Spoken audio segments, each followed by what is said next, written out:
दोस्तों नमस्कार। आज मैं आपको बताऊंगा कुछ प्रोफेशन के लिए कौन से देवी देवताओं की जो है आपको आराधना करनी है। ऐसा है कि जब हम किसी देवी देवता की पूजा करते हैं या किसी शक्ति की पूजा करते हैं तो हमारे अंदर वो शक्ति जो है चैतन्य होना शुरू होती है और हमारे विचार स्वभाव और व्यवहार से जो है वो प्रकट होती है। तो हमें जब भी कोई प्रोफेशन चुनना है तो उसके लिए जो उसके देवता होते हैं, देवी देवता होते हैं, उनका हमें ध्यान करना है, पाठ करना है। और हो सके तो बच्चों को ज़्यादा करके, छोटी उम्र के जो बच्चे हैं वो करें तो बहुत जल्दी सफल होते हैं क्योंकि वो उनका दिल हृदय कोमल होता है। और जो बड़े हो गए होते हैं उनको थोड़ा सा टाइम ज़्यादा लगेगा, पर उनकी फोकस और अटेंशन ज़्यादा अच्छी होगी तो आसान हो जाता है।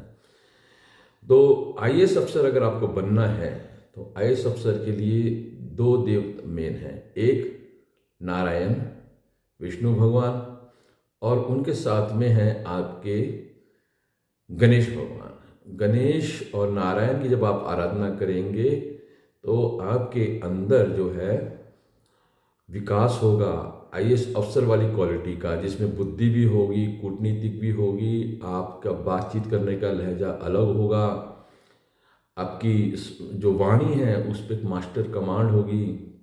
क्योंकि जब हम गणेश और सरस्वती ये पैरेलल में ही चलते हैं, तो जब आप गणेश की जो करेंगे ध्यान और गणेश के साथ में विष्णु का, तो आपके बच्चे जो है आईएएस अफसर बनने के चांसेस बहुत हद तक बढ़ जाएंगे।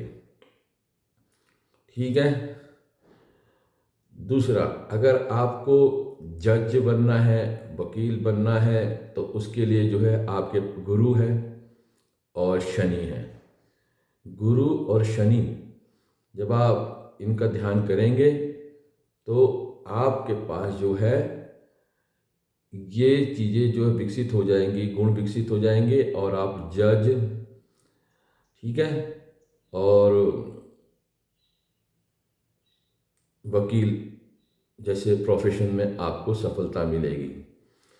फिर आएगा आपको फौज में जाना है तो फौज के लिए दो लोग हैं। एक माँ जगदम्बे भवानी हैं, हनुमान जी हैं। हनुमान जी जो है वो तो उनका जो सर्वगुण है सेवा और भक्ति। क्योंकि हर जॉब में ऑफिसर चाहता है या उसके हायर अथॉरिटीज चाहते हैं या फिर नेता चाहते हैं लॉयल एंड ओबीडियंसी, और ये चीज़ हनुमान में है। तो हनुमान जो है वो शक्ति, शक्ति के साथ में भक्ति और भक्ति के साथ में आपका सेवा भाव, ये जो सारी चीज़ें जो हैं वो आएगी, विकसित होगी और इसमें आपको आसान हो जाएगा इस प्रोफेशन में जाने के लिए। आप वाक सिद्धि के लिए जो है आप गणेश का ध्यान कर सकते हैं। वाक सिद्धि के लिए गणेश और माँ सरस्वती का, पर हनुमान अपने आप में जो है बहुत कुछ है। इनका मेन है सेवा भाव, है ना। ये तीन प्रोफेशन हो गए। टीचर्स का प्रोफेशन में फिर इसमें गुरु और गणेश, ठीक है। गुरु ध्यान करेंगे, आपका ज्ञान बढ़ेगा। गणेश से जो है वाणी और विषय और कम्युनिकेशन स्किल जो है जो आपका वो गणेश से बढ़ता है। गणेश जी जो है वो चतुर्बुद्धि माने जाते हैं, वो प्रॉब्लम सॉल्व करने वाले होते, हटाते हैं प्रॉब्लम, सत्य हटाओ यार प्रॉब्लम। हनुमान जो है वो प्रॉब्लम वो पार करा देते, संकट से मुक्ति करा देते हैं, ठीक है। तो ये चार प्रोफेशन हो गए। बाकी सरस्वती तो आपको पता ही है, उसमें अगर आपको कोई म्यूज़िक सीखना है या किसी का पढ़ाई में मन नहीं लगता है किसी बच्चे का, तो वो सरस्वती का पूजा करें, सरस्वती का ध्यान करें, आपको सरस्वती विकास होगा। शुक्र का सुख जो है वो सांसारिक भोग, माया, फेम, मेटेरियलिस्टिक वर्ल्ड, है ना, इंद्रिया सुख होता है। तो शुक्र के लिए जो है वो शुक्र की जो देवता है शुक्रदेव, उनका ध्यान करें। और ये बेसिकली कर्म भोग जो है, जो पास्ट लाइफ का होता है, पुण्य जो आपने कमाया था उसका कोटा होता है। या फिर उस विषयों के प्रति जो आपकी आसक्ति होती है उसके अनुसार मिलता है। ठीक है, ये हो गया। मंगल है, मंगल सेनापति बनाता है आपको, तो मंगल में हनुमान जी आ जाते हैं। मंगल में हनुमान मेन होता है और माँ जगदम्बे भवानी होती है सेनापति, शक्तिशाली। और सूर्य अगर राजयोग प्राप्त करना है तो उसके लिए आपको मेन उसमें ऑथोरिटी मिलती है। और ये ऑथोरिटी मिलने से क्या होता है कि आपको लोग चुनते हैं कि सर आप जो है हमको सबका ख्याल रखेंगे, तो वो पिता के समान होता है। तो इसके लिए हमें पिता भक्ति, बड़े भाई की भक्ति, सेवा जब हम ये करेंगे, ठीक है, और आपके डिपार्टमेंट में जो भी सेंट्रल फिगर होगा, यानी उस सेंटर को जो भी डिपार्टमेंट का हेड होगा, ऑफिस का हेड होगा, वो एक देवता होता है। ठीक है, उसका आप कभी निरादर ना करें, लॉयल रहे, ओबीडियंट रहे, परिचय उसमें परिनिंदा कभी ना करें, नहीं तो इससे कमजोरी आ जाती है। अपने पिताजी की बातों की अवहेलना ना करें, अगर नहीं पसंद है विरोध ना करें, शांत रहें। आपका जो सूर्य तत्व है वो प्रबल होगा, है ना। चंद्रमा जो है वो माता के लिए आता है।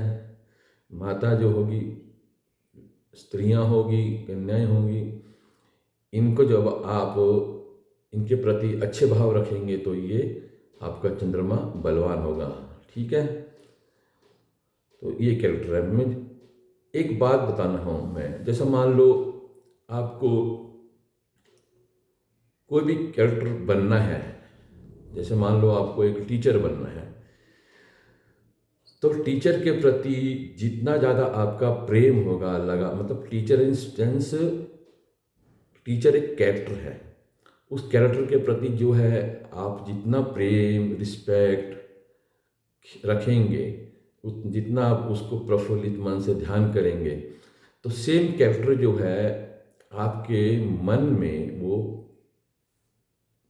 ग्रोथ करेगा, ब्लूम करेगा, है ना। और जब आपको रोल दिया जाएगा टीचर का, तो ऑटोमेटिकली आप बहुत अच्छे टीचर बनेंगे, क्योंकि आपने उस कैरेक्टर को लाइफ दिया है, लव दिया है, रिस्पेक्ट दी है। और अगर आप निंदा करेंगे टीचर की, गुरुओं की, तो आपको जब गुरु का रोल जहाँ आपको करना पड़ेगा, क्योंकि माता पिता भी आप में गुरु में हैं, वहाँ पर आप कमज़ोर हो जाएंगे। आपके स्वभाव में गुरु तत्व बड़ा कमज़ोर होगा। अगर आप बिजनेसमैन की बुराई करते रहोगे, अमीर बनने की, कि यार ये लोग अमीर है, ऐसे लूटते हैं, वो है, ये है, तो जब आप अमीर बनने की कोशिश करेंगे तो आप अमीर ढंग से नहीं बन पाएंगे। क्योंकि जो व्यक्ति बहुत धनवान होता है वो किस तरह से बना, वो खैर वो बात की बात है, बिना इच्छा शक्ति से, बिना बुद्धि से और बिना कर्म फल से तो कोई अमीर बनता नहीं है। इसके 2-3 मतलब कारण होते हैं अमीर बनना। और अमीर बनना सब एक साथ अमीर नहीं बन सकते, उसको रोटेशन में बनते हैं। क्योंकि जो अमीर बनेगा तो वो जब भोगेगा उस धन को, तो उसके लिए सेवक और सदस्य भी चाहिए, सेवक भी चाहिए, नौकर चाकर भी चाहिए। तो जब गरीबी रहेगी तभी नौकर होगा ना, अमीर बनेगा। तो वो रोटेशन में होता है, वो नेचर का लॉ है। उसी तरह जब भी किसी कैरेक्टर का आप अपमान करेंगे, कैरेक्टर मैं बोल रहा हूँ, रिपीट, कैरेक्टर, माता कैरेक्टर, पिता कैरेक्टर, भाई character, sister character, teacher character, police character, वकील, जज कैरेक्टर, हर व्यक्ति एक कैरेक्टर है। कैरेक्टर, उस कैरेक्टर का सम्मान करे, रिस्पेक्ट करे। जाने अनजाने में कभी आपसे कोई गलती हो जाए तो मन ही मन उससे माफ़ी मांगे, तो आपके 9 के 9 ग्रह जो है वो बैलेंस हो जाएंगे। और अगर कोई ग्रह नीच में भी चला जाएगा आपका नुकसान नहीं करेगा। ठीक है, मतलब होता कुछ नहीं है जो नीच ग्रह उच्च ग्रह, ये सिर्फ ये होता है कि उस टाइम पर उसका इफेक्ट जो है, चाहे वो पॉजिटिव हो या नेगेटिव हो, पॉजिटिव जो इफेक्ट है वो कम हो जाता है उसका, जो आपके ऊपर, ठीक है, उसका पूरा लाभ नहीं मिलता है। फिर ऐसी बहुत सारी बातें हैं जो आपको ध्यान देना पड़ेगा। आपको अपने स्वभाव में, मन वचन कर्म से जो है सबके प्रति लव और रिस्पेक्ट। ईगो है आपको बहुत क्रोध दिलाएगा। क्रोध दिलाओगे तो क्रोध से क्या होगा, आप अपने आप का भी नुकसान करो और दूसरे को भी हर्ट करोगे। क्रोध से मुक्ति पाने का आसान उपाय, आशा करना छोड़ दो, समझाना छोड़ दो, मोह छोड़ दो। ठीक है, तो क्रोध जो है वो उससे मुक्त हो जाती है। किसी को सुधारने का ठेका मत लो, बस एक बार आप उनको ज्ञान दो, मार्गदर्शन दो, 2 बार प्यार से, 1 बार डांट के, उसके बाद में जहाँ आपका बीपी बढ़ने लग जाए या है ना एग्रेसिव हो जाए, छोड़ दो। क्योंकि जब तक वो करेगा नहीं, करके वो एक्सपीरियंस नहीं करेगा उस कर्म के फल को, तब तक वो छोड़ने वाला है नहीं। और आपने कर्म कर लिया है, फल भुगत लिया है, इसके लिए आप चाहते हैं कि वो ना भुगते, लेकिन इससे उसकी डेवलपमेंट रुक जाएगी। तो अगर सुन ले तो बहुत बढ़िया है ना। ऐसे हम क्या होता है, जैसे हम एक होता है ऑब्जेक्टिव और एक सब्जेक्टिव एनर्जीज होती हैं। जब हम किसी को देखते हैं ना सामने, तो वो फोटो के रूप में, या वो रूप होता है सब्जेक्टिव, इसको बोलते हैं ऑब्जेक्टिव। लेकिन उसके साथ जुड़ी हुई वाइब्रेशन, भावनाएं जो हम फीलिंग्स, वो होती है सब्जेक्टिव, और वो हमारे हार्ट में रहती है।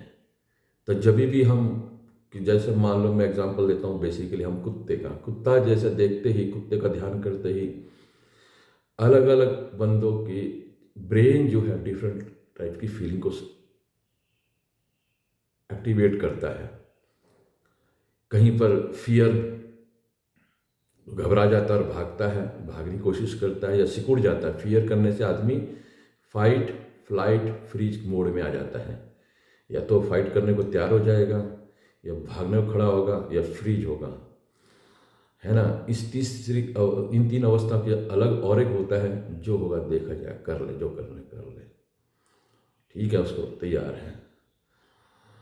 तो ये जो इमोशंस है ये एक्टिवेट होंगे, और आपके बॉडी के अंदर अलग अलग जो है न्यूरॉन्स और हार्ट बीट्स, एयर, सांसें, वो वैसे ही डेवलप हो जाएंगी।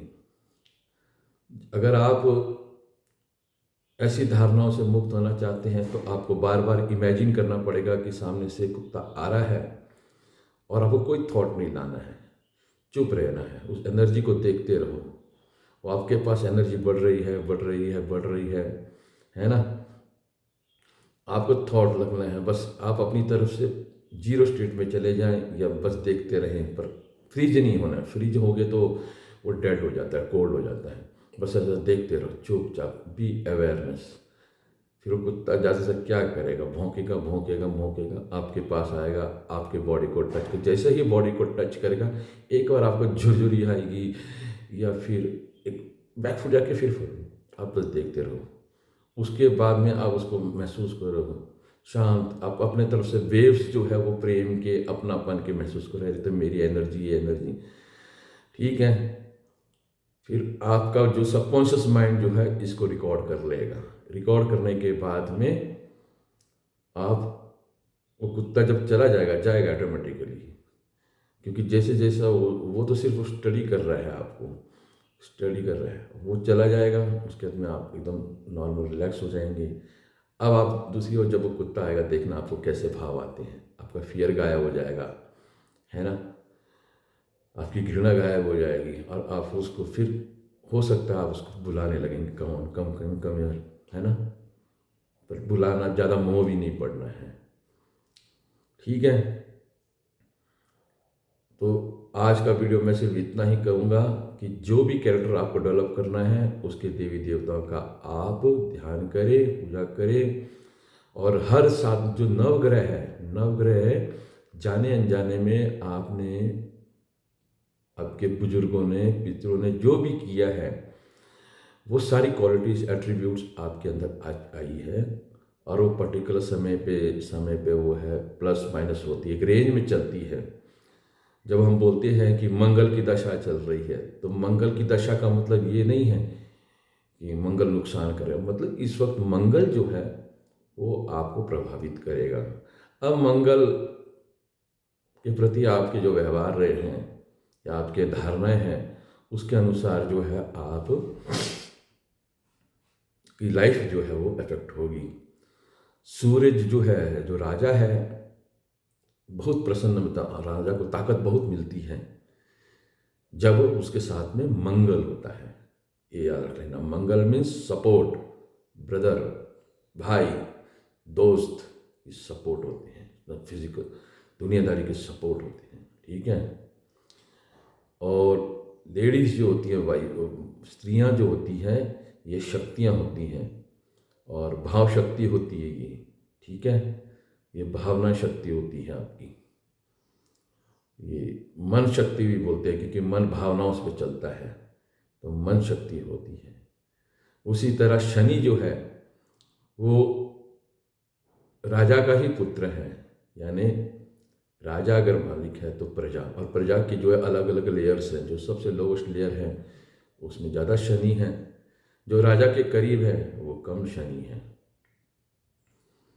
तो अपने से नीचों के प्रति सेवा करना, दया करना, दूसरे की पीड़ा को हरना, तो जैसे जैसे आप उनकी पीड़ा को हरेंगे या दूर करेंगे, पर बशर्ते वो आपसे हेल्प मांगे। अगर आपसे हेल्प नहीं मांग रहे और आप हेल्प कर रहे तो फिर सॉरी ब्रदर, ठीक है, तो उसका कोई फ़ायदा नहीं। जब वो हेल्प मांग रहे हैं या आपको लग रहा है कि यार इसको समझ में नहीं आ रहा है, मुझे हेल्प करना चाहिए, तो बात अलग है।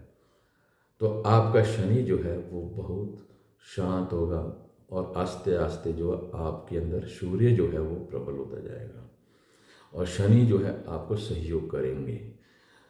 तो जब राजा क्रोधित होता है ना, तो वो शनि के पास, वैसा शनि संभाल इसको। फिर शनि जो है फिजिकल लेवल पे, इमोशनल लेवल पे, मेंटल लेवल पे, अलग अलग लेवल पे आपके साथ व्यवहार करता है, ठीक है।